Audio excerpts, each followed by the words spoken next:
Morning student, EACC YouTube channel पर आपका स्वागत है।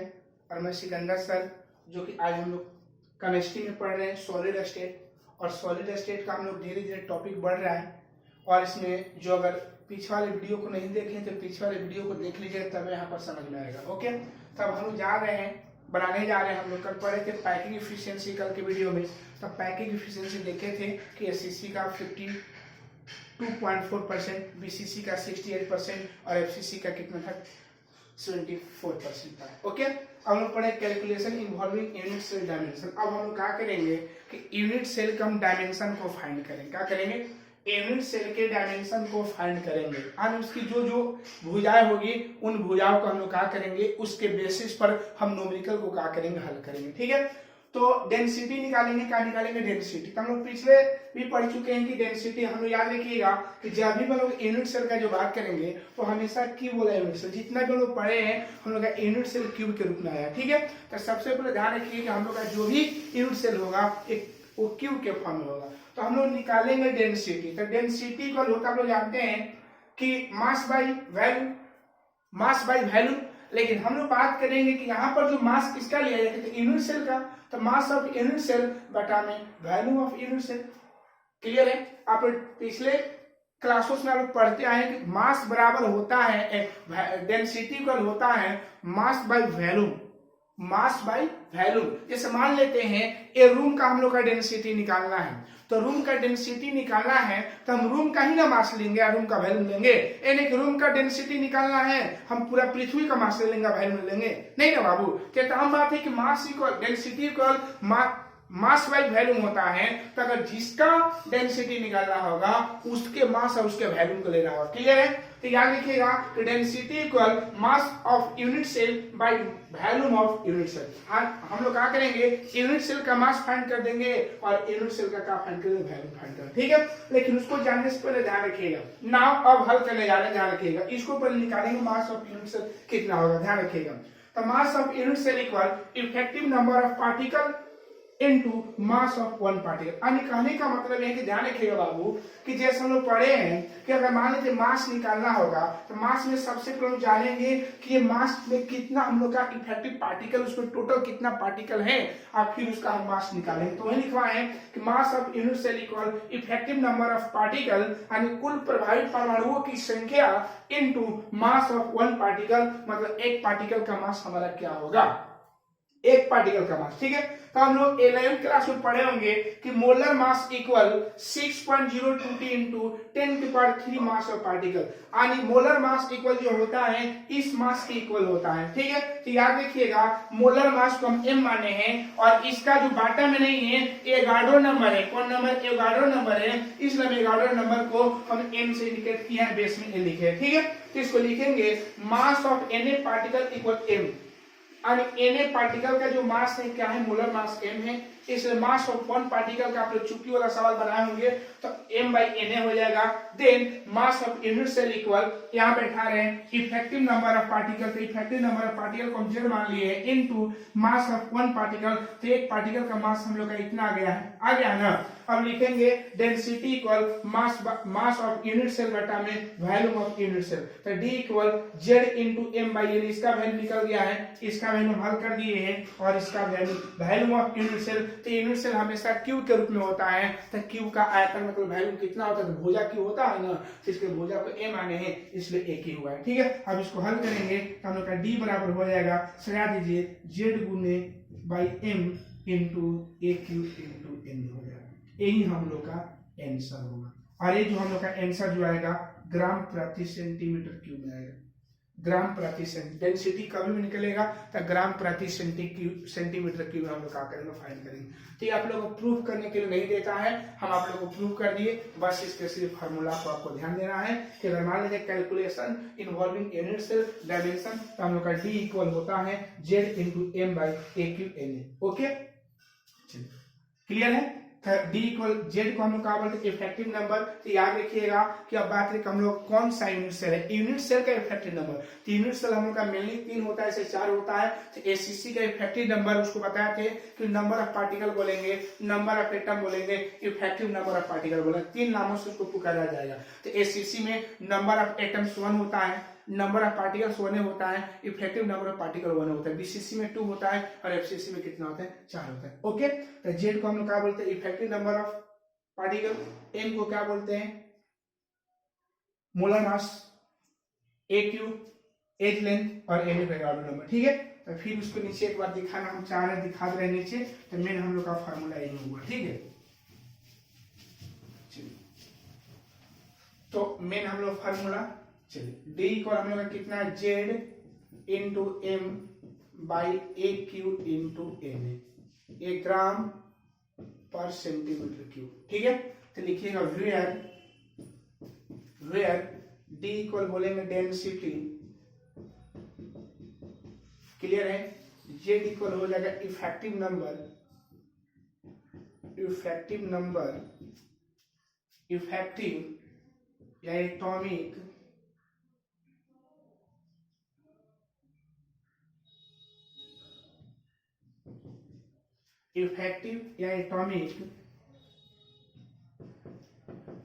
नंबर ऑफ पार्टिकल्स,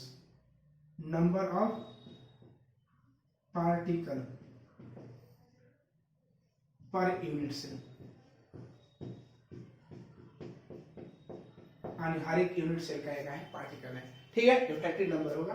अच्छा, एक को क्या बोलते हैं, तो लिखिएगा edge length of unit cell.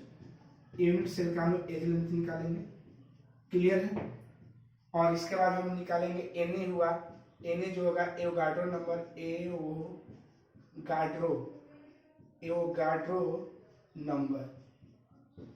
Avogadro number इसको बोलेंगे। ठीक है, इसका वैल्यू एन का जो वैल्यू हो जाएगा 6.022 इंटू 10 के पावर 23। ये एटम्स में भी होता है, मॉलिक्यूल्स में भी होता है और आयंस में भी होता है। ये तीनों में प्रेजेंट होता है। ठीक है बाबू, तो ये हम लोग न्यूमेरिकल बनाएंगे। ठीक है, तो आज हम लोग केमिस्ट्री का न्यूमेरिकल का स्टडी करेंगे। ठीक है, चलिए, तो डेंसिटी निकलना होगा तब। अब ध्यान रखिए, हम लोग का इस पर न्यूमेरिकल 3 टाइप का बनेगा। टाइप्स ऑफ न्यूमेरिकल, इस पर न्यूमेरिकल हम लोग का 3 टाइप का बनेगा। पहला न्यूमेरिकल वैसे बता रहे हैं,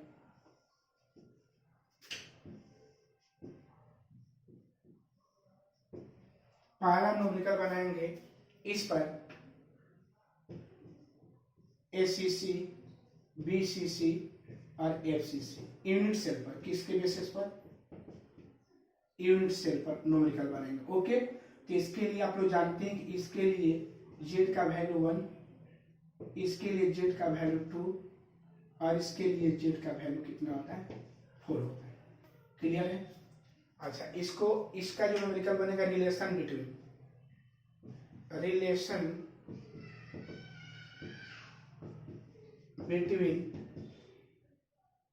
ए एंड आर पर। तो ये लिखवाएंगे एसीसी के लिए, आप लोग बताए थे एसीसी के लिए हम बताए थे आर इक्वल a/2 होगा। बीसीसी के लिए आर इक्वल √3/4 इंटू ए होगा ना बाबू। और एफसीसी के लिए आर इक्वल क्या हो जाएगा, एफसीसी के लिए आर इक्वल a/2 हो जाएगा। न्यूमेरिकल इस पर बनेगा। ठीक है, और एक न्यूमेरिकल डेंसिटी पर बन, d equal z into M by A Q into n. यही न्यूमेरिकल सॉलिड चैप्टर में हम लोग का न्यूमेरिकल 3 टाइप का ही मिलेगा। पहला यूनिट सेल पर कैसे कैसे क्वेश्चन देगा, ध्यान रखिएगा। यूनिट सेल पर दूसरा relation between A and R. ए को हम लोग क्या बोलते हैं, एज लेंथ बोलते हैं। क्या बोलते हैं, एज ए एंड रेडियस इसको बोलते हैं, रेडियस जानते हैं लोग ना, तो रेडियस आर। इस पर न्यूमेरिकल पे। ठीक है, तो सबसे पहले हम इस टाइप का क्वेश्चन बनाएंगे, इस टाइप का, फिर इस टाइप का। ओके, चलिए, तो हम लोग का क्वेश्चन स्टार्ट होने वाला है बाबू।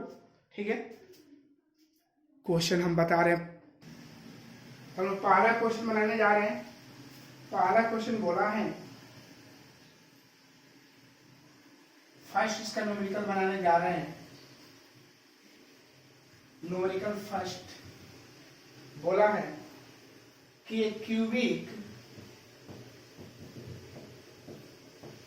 a cubic unit cell, a cubic unit cell, a cubic unit, a cubic solid लिख रहे हैं, a cubic solids, a cubic solids made, a cubic solid is लिखे, a cubic solids is made up of two elements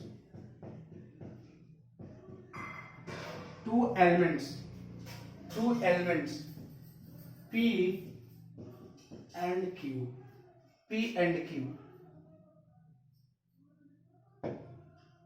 हो गया। atoms of the Q are present at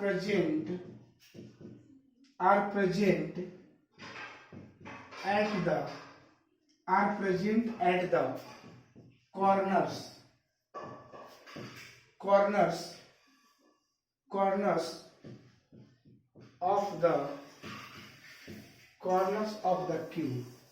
corners of the cube, and atoms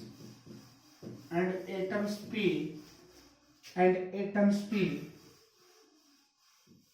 at the body center,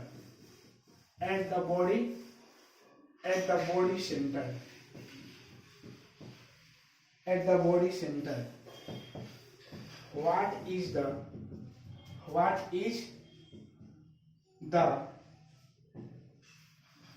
molecular formula? What is the molecular formula of the compound? Okay, देखिए ध्यान दीजिए बाबू, बोला है इस question में कि cubic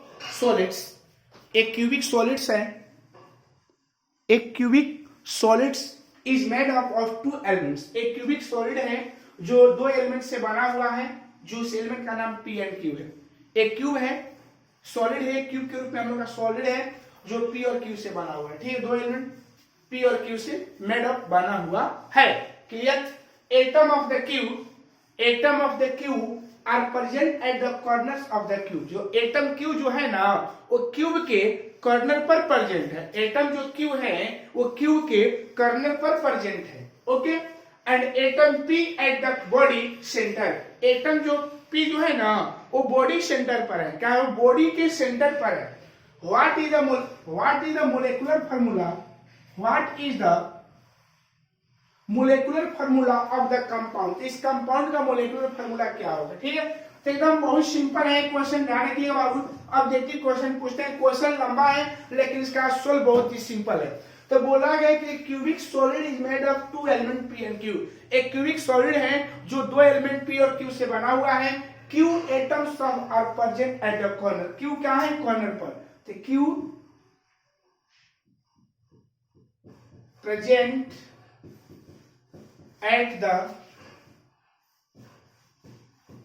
at the corners। Q कहाँ है, कॉर्नर पर। ध्यान रखिएगा, कॉर्नर पर टोटल एटम कितना था, 8, और इसका कंट्रीब्यूशन 1/8 होता है। तो क्यू इक्वल 8 कैंसिल 1 हो जाएगा, क्लियर है। अच्छा, पी कहाँ है, तो पी लिखिएगा प्रेजेंट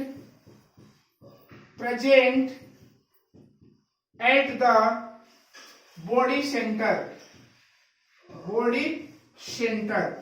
तो present at the body centre. तो बॉडी सेंटर पर एक एटम होता है, याद रखिएगा।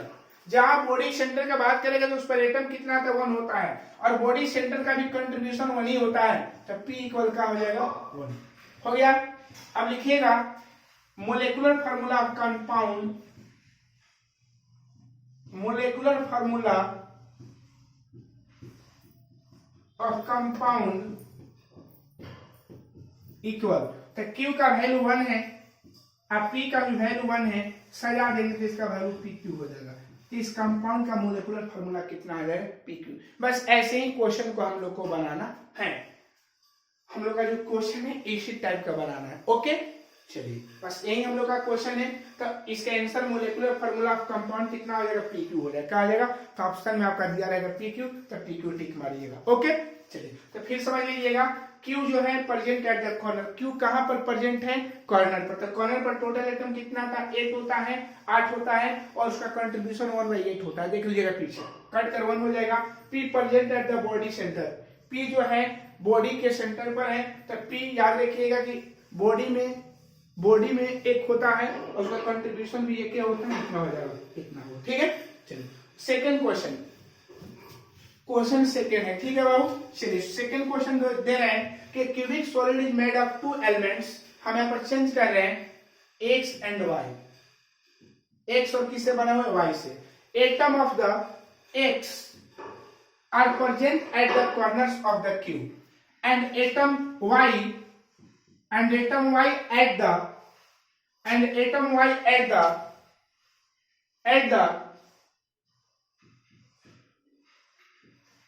center of face.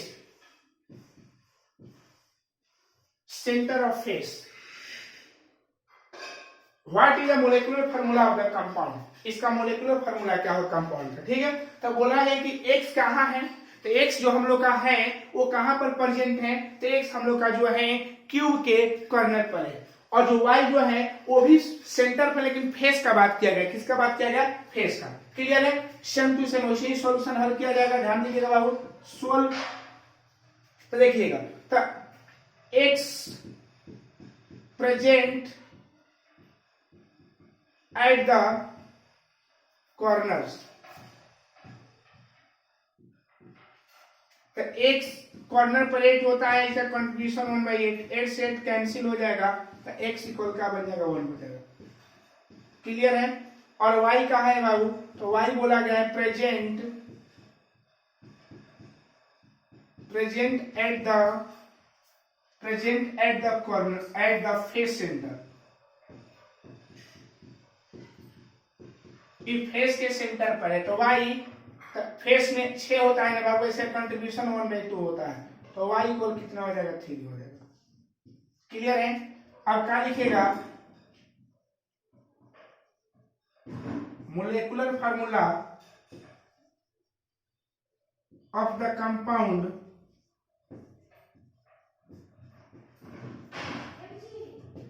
तो x का वैल्यू कितना है, 1 है, और y का वैल्यू 3 है।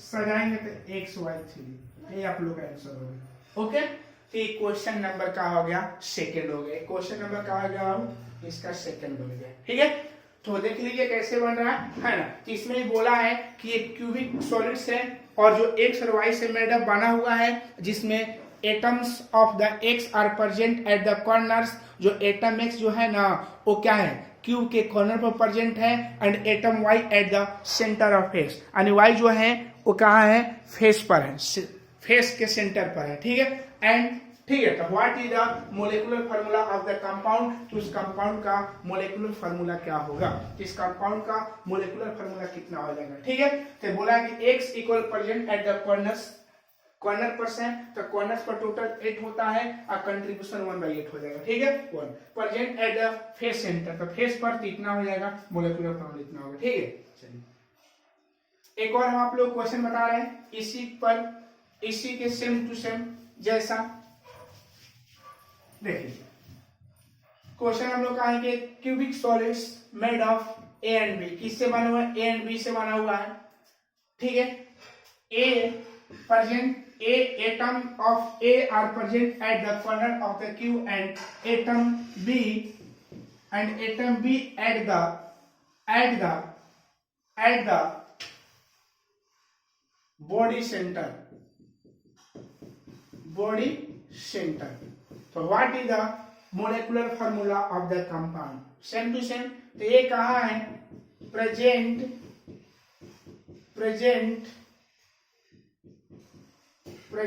at the corners.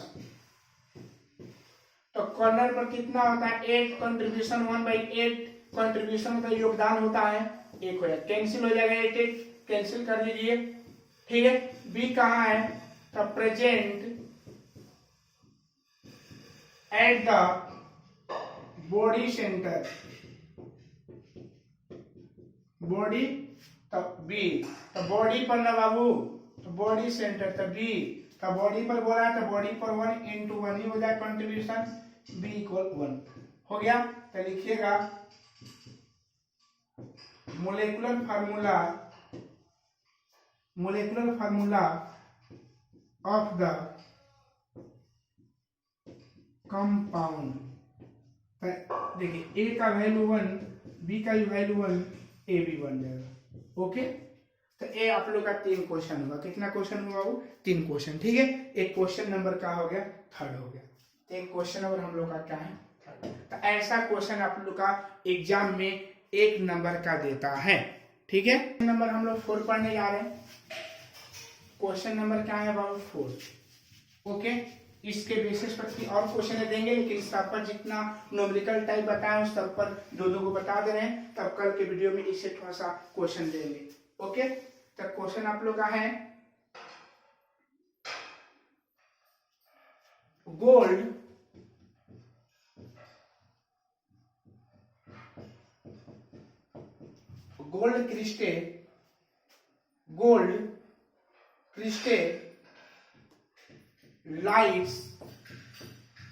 crystallites in a FCC unit cell. FCC unit cell. What is the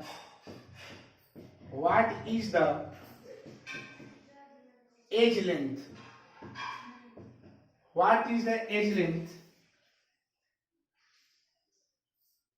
of unit cell?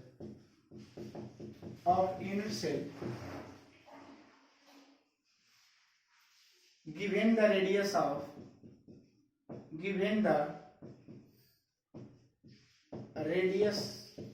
unit cell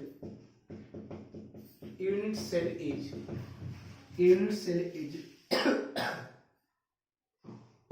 0.144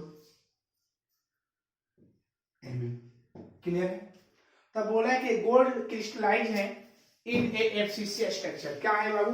वो एफसीसी स्ट्रक्चर को क्या करे बना रहे हैं, ठीक है। What is the edge length of unit cell? Unit cell का क्या है एज लेंथ निकालना है। Given the radius of unit cell is 0.144। देखिए बाबू, न्यूमेरिकल में बनाने से पहले एक बार थोड़ा पॉइंट बताना चाह रहे हैं कि न्यूमेरिकल में क्या करते हैं कि लोग यहाँ पर डायरेक्ट आंसर लिख देते हैं। क्या लिख देते हैं? आंसर। नहीं बाबू, अगर यहाँ आंसर लिख दीजिएगा कि रॉन्ग बनाएगा, गलत बनाएगा, क्योंकि आप इसको हल न कर रहे हैं। आपका आंसर तो यहाँ, अगर आंसर यहाँ 5 थे ना, आपका आंसर कहलाएगा। तो अगर ऐसा न्यूमेरिकल में अगर आप यहाँ पर आंसर लिख देते हैं तो आपका हाफ नंबर कट जाएगा, ध्यान रखना होगा। हाफ नंबर का आ जाएगा कट। न्यूमेरिकल बनाने में सावधानियां ध्यान देना पड़ता है कि यहाँ पर सोल्व लिखते हैं। क्या लिखते हैं? सोल्व नहीं तो सॉल्यूशन। सोल्व मतलब हल होता है, हल कर रहे हैं, और हल करने पर जो लास्ट में आता है उसको हम आंसर लिखते हैं। क्लियर है? तो ऐसा कभी एग्जाम में भूल कर भी मत करिएगा, नहीं तो आधा नंबर या 1 नंबर आपका कट जाएगा न्यूमेरिकल में। ओके, चलिए एक सावधानी बरतने के लिए बता दिए। अब आगे न्यूमेरिकल में आइए, ठीक है। न्यूमेरिकल बनाने से पहले एक बात और ध्यान दीजिएगा कि जो हम लोग का वैल्यू दिया रहता है उस वैल्यू को पहले लिख लिया जाता है, ठीक है। तो बोले gold crystal lies in FCC unit cell. आज ये गोल्ड क्रिस्टल है और वो कैसा है? एफसीसी यूनिट सेल को शो कर रहा है। What is edge length? Edge length मतलब ए निकालना है, बताएं। रेडियस कितना है? एफसीसी रेडियस क्या है? नहीं, एफसीसी 0.144 mm। क्लियर है? हम लोग को ए निकालना था। अब आप ही बताइएगा बाबू, एक कौन सा स्ट्रक्चर शो किया? एफसीसी यूनिट सेल ना। तो आप लोग को याद होगा कि एसीसी के लिए R इक्वल a/2 होता है, बीसीसी के लिए R इक्वल R इक्वल √3/4 यहाँ a होता है, और एफसीसी के लिए क्या होता है? R इक्वल a/2√2 होता है। R इक्वल a/2√2 होता है ना बाबू, R इक्वल a/2√2 होता है। क्लियर? तो देखिएगा, तो अब लिखेंगे 4 FCC। किसके लिए? एफसीसी के लिए। एफसीसी बोला है ना वहां पर बाबू, तो एफसीसी के लिए R इक्वल a/2√2 हो जाएगा ना बाबू। ठीक है, हम लोग को ए निकालना है ना, तो 2√2 इंटू यहाँ आर हो जाएगा ना बाबू, तो ए इक्वल 2√2 और आर का वैल्यू 0.144 mm का मतलब मिलीमीटर। चलिए आगे बढ़िएगा, इसको गुणा करेंगे तो गुणा 4 दूनी के 8, 2 का 4 दूनी 8, 2 एकम 2 और रूट 2 का 1.414 mm। ठीक है, इसको जब पूरा मल्टीप्लाई करिएगा तो इसका जो मल्टीप्लाई जो हल करने के बाद इसका जो वैल्यू आएगा, आप लोग कैलकुलेशन हल कर लीजिएगा। ठीक है, तो इसका जो वैल्यू हम लोग का आएगा, पूरा कैलकुलेशन करिएगा तो हम लोग का आ जाएगा 0.407 mm। ये हम लोग का यहाँ आंसर हो गया। क्लियर है, तो याद रखिएगा कि अगर एफसीसी बोलेगा हम एफसीसी का यूज करेंगे, बीसीसी बोलेगा हम बीसीसी का यूज करेंगे, और एससीसी बोलेगा हम एससीसी का यूज करेंगे। ठीक है, तो बोला गया कि gold crystallised in FCC unit cell, what is edge length of unit cell given the radius of unit cell is इतना, इसका रेडियस इतना दे दिया है। ओके, चलिए क्वेश्चन नंबर हम लोग का सेकंड बना रहे हैं। क्या बना रहे हैं बाबू? Question number second. ओके, तो क्वेश्चन नंबर 5 है, CaCl has BCC arrangement and its unit cell edge length is इतना 400 pm। बोला गया है कि CaCl जो है एक BCC अरेंजमेंट को क्या कर रहा है, शो कर रहा है और and its unit cell edge length is, और यूनिट सेल का जो एज लेंथ दिया है वो 400 pm है। कितना 100 pm है वो? 400 pm है। तो calculate the radius and interionic distance of CaCl, अरे रेडियस भी निकालना है और इंटरयोनिक डिस्टेंस, इंटरआयनिक डिस्टेंस भी निकालना है। क्या निकालना है? इंटरआयनिक डिस्टेंस। ठीक है, तो पहले हम रेडियस निकाल लिया जाए, तो यहाँ पर हम लोग सोल्व करेंगे बाबू। तो देखिएगा, तो सोल्व करेंगे तो ध्यान रखिए क्या हो जाएगा, और इसका क्या दिया, एज लेंथ दिया हुआ है ना, तो एज लेंथ का मतलब ये दिया कितना, 400 pm हो जाएगा। क्लियर है? अच्छा, और रेडियस हम लोग को फाइंड करना है, लिखेंगे 4 BCC के लिए, तो BCC में R इक्वल क्या होता है बाबू, R इक्वल √3/4 A होता है। क्लियर है? तो R इक्वल क्या हो जाएगा, √3/4 इंटू इसका वैल्यू कितना आ जाएगा बाबू, इसका जो वैल्यू हो जाएगा 400 हो जाएगा। कितना आ जाएगा? 400 कितना है बाबू? 1 मिनट क्वेश्चन फिर से मिला लिया जाए।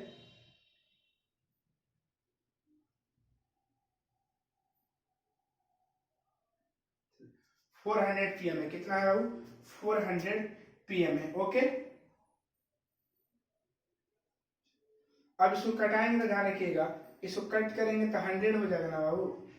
कितना जाएगा? 100 ना, और R इक्वल कितना हो जाएगा, √3 इंटू 100 pm हो जाएगा। तो R इक्वल, तो √3 का वैल्यू 1.732 इंटू 100 हो जाएगा, pm हो जाएगा। तो R इक्वल हम लोग का जो हो जाएगा, R इक्वल जो हम लोग का हो जाएगा, कितना आ जाएगा R इक्वल बाबू, 1732/00 pm। 2 अंक के बाद डेसिमल हो जाएगा ना, कितना अंक के बाद दशमलव हो जाएगा बाबू? 3 अंक के बाद, 1 2 3 तो कट जाएगा, तो कितना आ जाएगा R इक्वल कितना, 173.2 pm। क्या हम लोग का रेडियस निकलेगा, क्या निकल गया बाबू? रेडियस निकला। क्या निकलेगा बाबू हम लोग का? इंटरआयनिक डिस्टेंस हम निकालना है, तो याद रखिएगा कि interionic distance equal 2 into r हो जाएगा। तो 2 इंटू आर में क्या हो जाएगा, 173.2 pm इंटू 2 हो जाएगा। ओके, हल करेंगे तो 2 दूनी 4, 2 3 6, 2 दूनी 4, 2 3 6, और 2 7 14 के 4, 2 1 3। ठीक है बाबू, तो कितना हम लोग का हो जाएगा यहाँ पर आंसर? ठीक है, हम लोग का आंसर हो जाएगा कितना, 3400 नहीं 346 का हो जाएगा pm हो जाएगा। तो हम लोग का निकल जाएगा ये हम लोग का निकल जाएगा, इंटर आयनिक डिस्टेंस हो जाएगा। क्या हो जाएगा वो हम लोग का? एक इंटर आयनिक डिस्टेंस हो गया। ओके, तो ऐसे ही इस क्वेश्चन को हम लोग क्या करना है? हल करना है। ओके, चलिए एक बार हम आप लोग क्वेश्चन दे रहे हैं। देखिए सी एस यहाँ पर लिखिएगा, एक क्वेश्चन इसी पर बना रहे हैं बाबू, फिर इसको मिटा दे रहे हैं।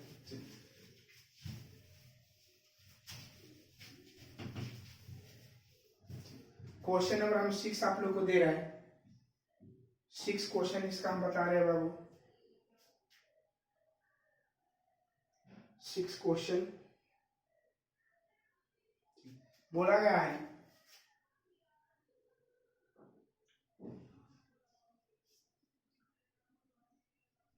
क्वेश्चन बोल रहे हैं आप लोग का NaCl crystallize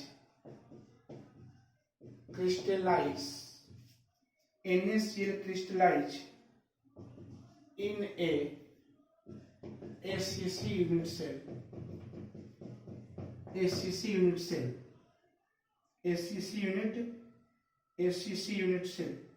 क्या है बाबू? ACC unit cell. What is the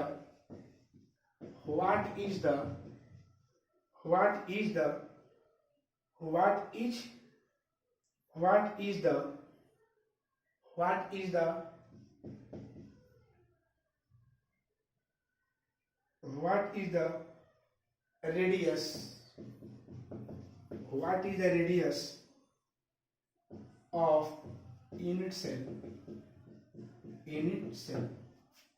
given the edge length of unit cell is 400 pm. Okay, 4 नहीं डाल दीजिए, 202 pm ऐसे डाल दीजिए। तो देखिएगा, तो सोल्व हम लोग करेंगे ना, तो सोल्व करेंगे तो इन्हें तो ए इक्वल कितना है बाबू? 212 पीएम हो जाएगा बाबू। और आर हम लोग को फाइंड करना है ना, यहाँ लिखेंगे 4 SCC यूनिट सेल। तो SCC यूनिट सेल के लिए R इक्वल A/2 होता है। R इक्वल A का वैल्यू कितना? 212/2, यहाँ पीएम हो जाएगा ना। तो हल करेंगे तो कितना हो जाएगा? R equal 106 PM. 3 क्वेश्चन इस पर बता दिए, क्लियर है? तो जैसा आप लोग का रेडियस और एज का बात करेगा तो हम लोग का न्यूमेरिकल ऐसे बनेगा, ठीक है ना, या इंटरमोलिकुलर डिस्टेंस बोलेगा तो बनेगा। ओके, तो क्वेश्चन नंबर क्या हो गया? 6 हो गया। क्वेश्चन नंबर क्या हो गया बाबू लोग? 6। ओके, तो एक क्वेश्चन नंबर आप लोग का 7 है बाबू। एक क्वेश्चन नंबर का है 7, ठीक है ना। तो बोला कि the density of A chromium is इतना। डेंसिटी वाला क्वेश्चन आ गया, तो डेंसिटी वाला जब क्वेश्चन है तो हम लोग का फार्मूला डेंसिटी वाला यूज करना होगा बाबू, मालूम है। तो बोले the density of chromium is 7.2 gram centimetre के power -3। It has the cell is a cubic with length of इतना, और एक सेल क्यूबिक है जिसका लेंथ इतना दे दिया है पीएम में। Determine the type of unit cell unit cell किस टाइप का होगा? एससीसी होगा कि बीसीसी होगा कि एफसीसी होगा? एटॉमिक नंबर क्रोमियम जितना, Na नंबर इतना। तो याद रखिएगा कि कोई क्वेश्चन में एवोगाड्रो नंबर आपको देगा नहीं, यहाँ दे दिया है, लेकिन आपको इसको याद रखना कि इस फार्मूला में एवोगाड्रो नंबर हमको यूज करना होगा, ठीक है। तो देखिए, तो सबसे पहले बनाने से पहले हम लोग क्या करेंगे कि इसमें वैल्यू चूज करेंगे कि कौन कौन सा वैल्यू दिया। तो डेंसिटी दे दिया है ना बाबू, तो डेंसिटी कितना है? 6 पॉइंट कितना है बाबू? 2 ग्राम सेंटीमीटर माइनस की। ए लेंथ, तो लेंथ मतलब एज हो गया, तो एज में 289 पीएम। तो ध्यान देना होगा बाबू आप लोग को कि इसको पीएम जो याद रखिए, डेंसिटी किसमें? सेंटीमीटर में है ना बाबू, है ना। तो सेंटीमीटर प्रति क्यूब, याद रखिए क्लियर बाबू, यहाँ पर ग्राम है ना, ग्राम प्रति सेंटीमीटर क्यूब। तो ग्राम में चाहिए, मास ग्राम में चाहिए, और इस सेंटीमीटर में हमको पीएम में है।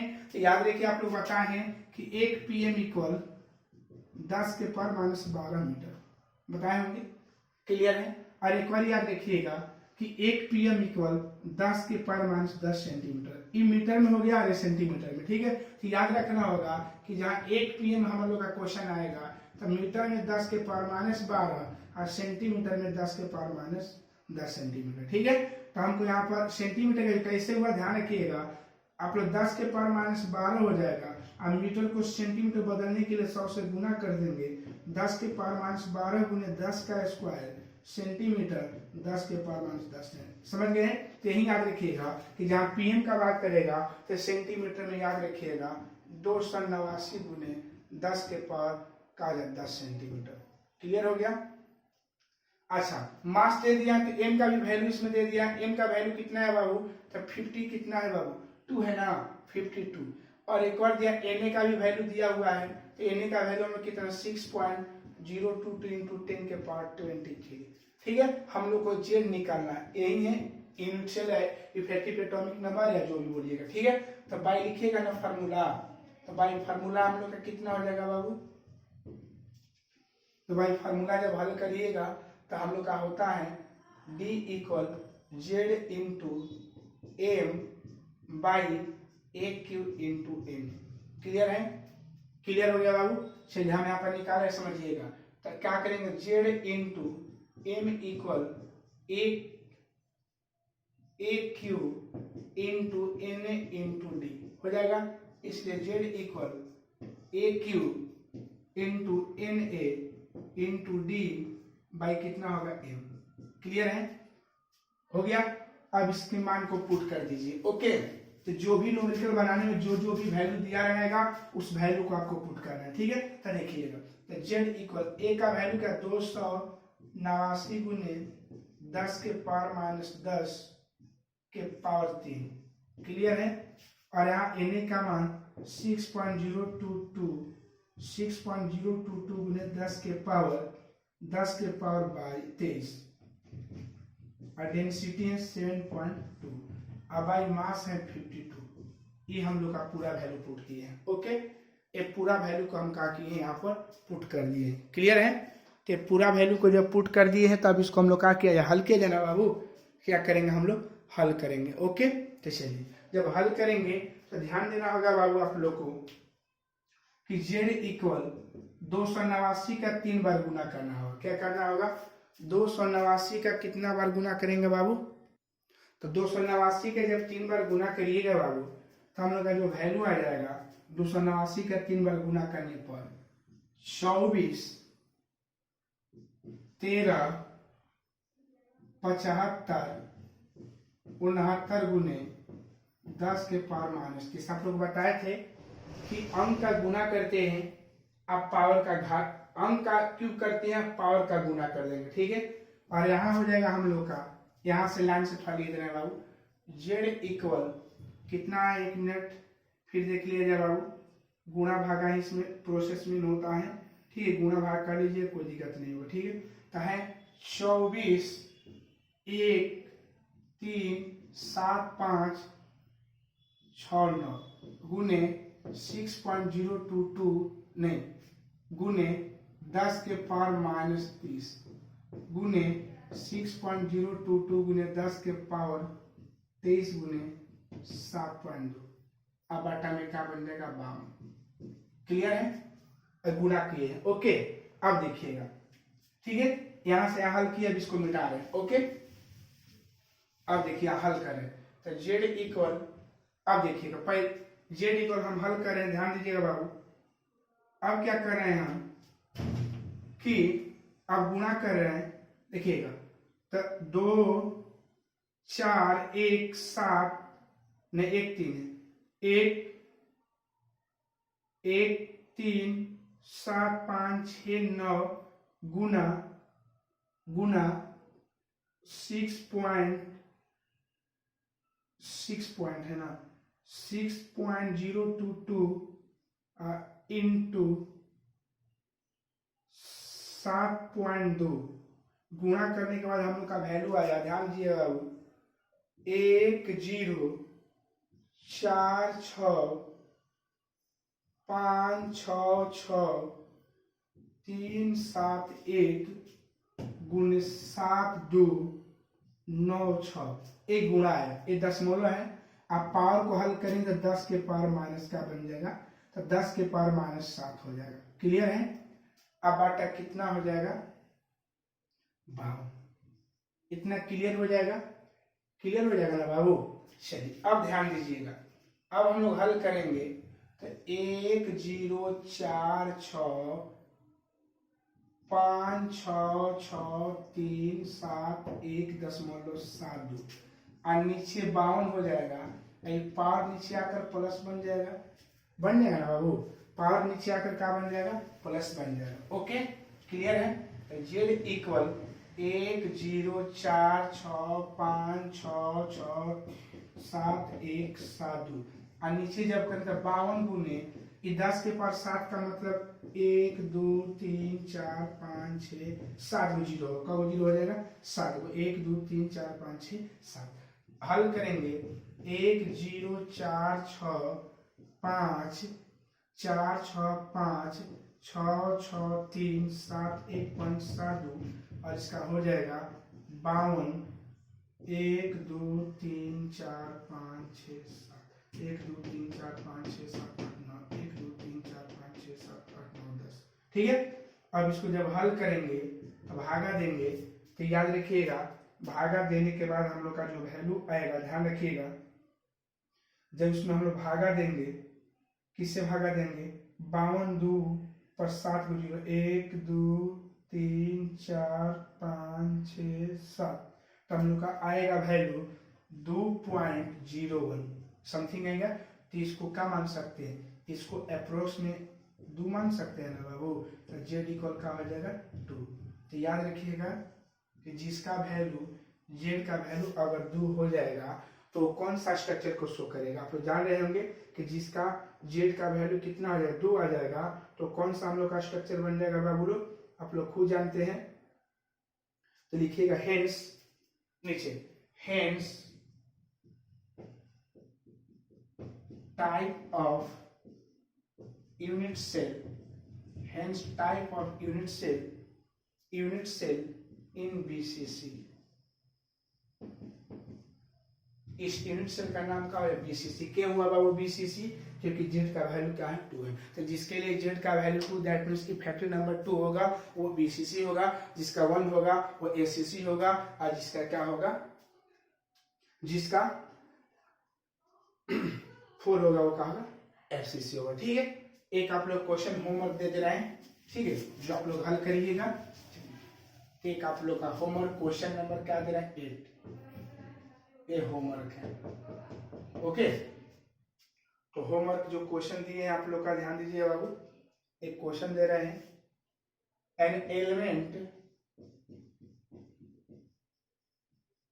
एलिमेंट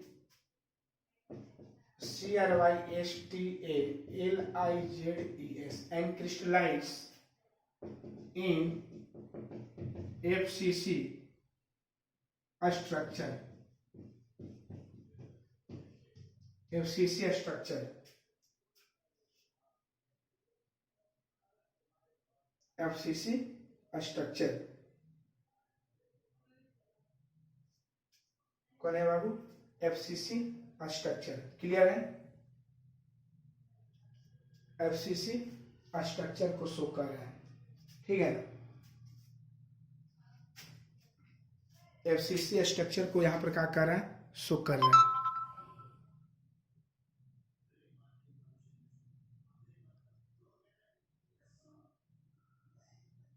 FCC स्ट्रक्चर को क्या कर रहे हैं यहाँ पर शो कर रहे हैं।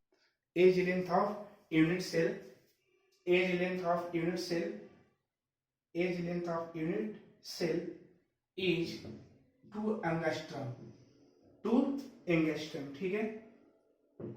The density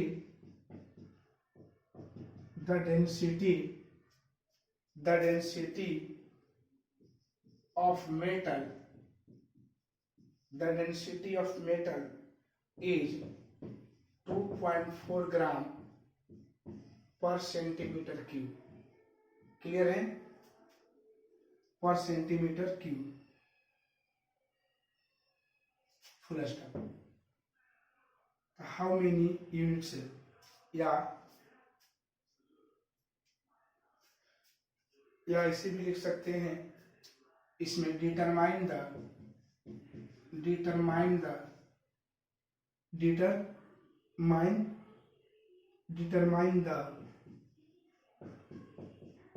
type